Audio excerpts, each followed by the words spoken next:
नमस्कार, आप देख रहे हैं अश्वमेघ न्यूज और मैं हूं आपके साथ मानवी ठाकुर। मंत्री कैलाश विजयवर्गीय ने कैबिनेट में लिए फैसलों की जानकारी। 10वीं 12वीं रिजल्ट में सफल हुए छात्रों को कैबिनेट ने दी बधाई। गेहूं उपार्जन में प्रदेश में रिकॉर्ड हासिल किया। 175 रुपए प्रोत्साहन राशि किसानों को दी गई। प्रदेश 85 लाख मैट्रिक टन गेहूं का उपार्जन होने की संभावना। 16,472 करोड़ का भुगतान किया गया। जून में नरसिंहपुर और सतना में कृषि मेले का होगा आयोजन। नजुल भूमि का उपयोग करके होगा पचमढ़ी का विकास। पचमढ़ी को राष्ट्रीय लेवल पर किया जाएगा डेवलप। बालाघाट मंडला डिंडोरी से नक्सलवाद की मूवमेंट को खत्म किया जाएगा। नक्सलवाद खत्म करने के लिए कैबिनेट ने 850 पदों का सृजन किया। एक साल के लिए दिया जाएगा हर कार्यकर्ता को 25,000 रुपए दिया जाएगा। मऊगंज, मेहर और पाढुरना में खाद्य नागरिक आपूर्ति का ऑफिस खुलेगा। नापतोल विभाग के भी कार्यालय गठित किए जाएंगे। दिव्यांग ओलंपिक को भी प्रोत्साहन राशि दी जाएगी।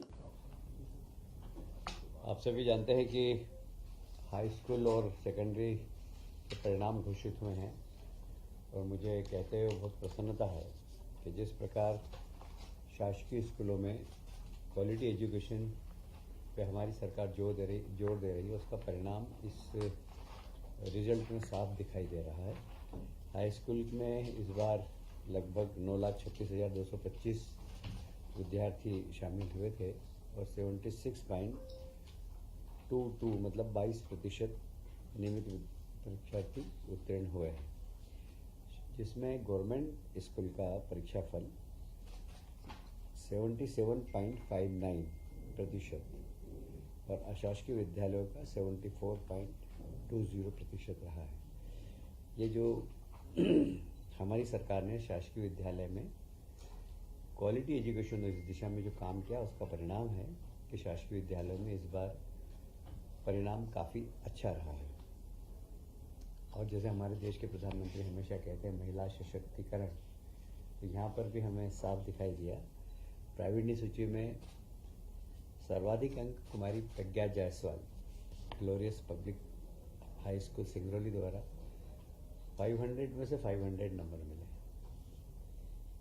इस वर्ष नई शिक्षा नीति के अनुसार किसी भी विद्यार्थी को सप्लीमेंट्री नहीं दी गई, बल्कि नई शिक्षा नीति के अंतर्गत एक अवसर सभी परीक्षार्थियों को दिया जाएगा। जो पास हो गए वे भी यदि अपना परसेंटेज बढ़ाना चाहें, अपने आप को अपग्रेड करना चाहें, तो 1 महीने बाद परीक्षा दे सकते हैं। और जो पास नहीं हो सकें वे यदि पास होना चाहे तो 1 महीने का अवसर है। 17 जून के आसपास फिर से परीक्षा होगी और वो बैठ सकेंगे। ये नई शिक्षा नीति के अंतर्गत विद्यार्थियों को एक अवसर और दिया गया है। मध्य प्रदेश ऐसा करने वाला देश का तीसरा प्रदेश है और हमें ये बताते हुए प्रसन्नता है कि उसी प्रकार हायर सेकेंडरी स्कूल में भी लगभग 6,97,039 परीक्षार्थी शामिल हुए। इसमें भी 74.48% नियमित परीक्षार्थी उत्तीर्ण हुए हैं। यह परीक्षा परिणाम विगत 15 वर्षों में सबसे सर्वश्रेष्ठ है। मैं फिर कहना चाहूँगा कि हमारी सरकार ने इस बार स्कूल एजुकेशन में क्वालिटी एजुकेशन दे हम इस पर जोर दिया था। उसका परिणाम है कि हमारे जो बच्चों के रिजल्ट हैं वो बहुत अच्छे आए हैं। और इसमें भी मुझे कहते हुए बहुत प्रसन्नता है कि शासकीय विद्यालयों का परीक्षाफल फिर से 75.79% एवं अशासकीय विद्यालयों का 72.47% रहा। मतलब इसमें भी शासकीय विद्यालयों में बच्चों ने अच्छे नंबर मारे हैं। प्रावीण्य सूची में भी सर्वाधिक अंक कुमारी प्रियल द्विवेदी, जो कि शासकीय कन्या उच्चतर माध्यमिक विद्यालय अमरपाटन सतना जिले की हैं। उन्होंने 500 में से 492 अंक प्राप्त किए हैं। इसमें फिर से मैं दोहराऊंगा कि नई शिक्षा नीति के अंतर्गत किसी को भी सप्लीमेंट्री नहीं दी गई है। 1 माह बाद वो फिर से जो फेल हो गए हैं वह अपना रिजल्ट सुधारने के लिए नई शिक्षा नीति 2020 के अंतर्गत द्वितीय अवसर उनको मिलेगा और वो परीक्षा का आयोजन हम जून 17 के आसपास करेंगे। मुझे ये बताते हुए बहुत प्रसन्नता है कि गेहूं के उपार्जन में मध्य प्रदेश ने इस बार फिर से रिकॉर्ड तोड़ खरीदी की है।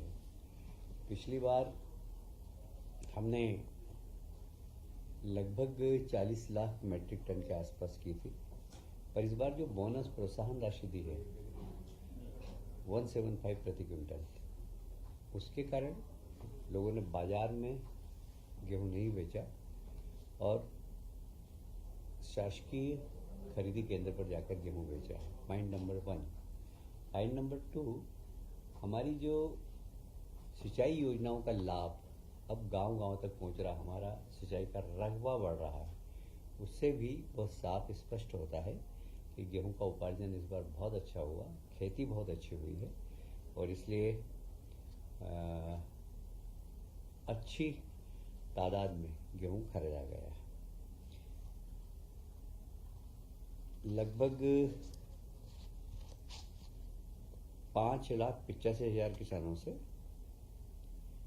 गत वर्ष 40 लाख मैट्रिक टन गेहूं का उपार्जन किया गया था। इस बार लगभग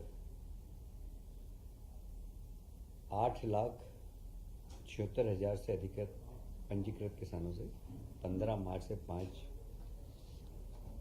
मई की अवधि में किया गया है।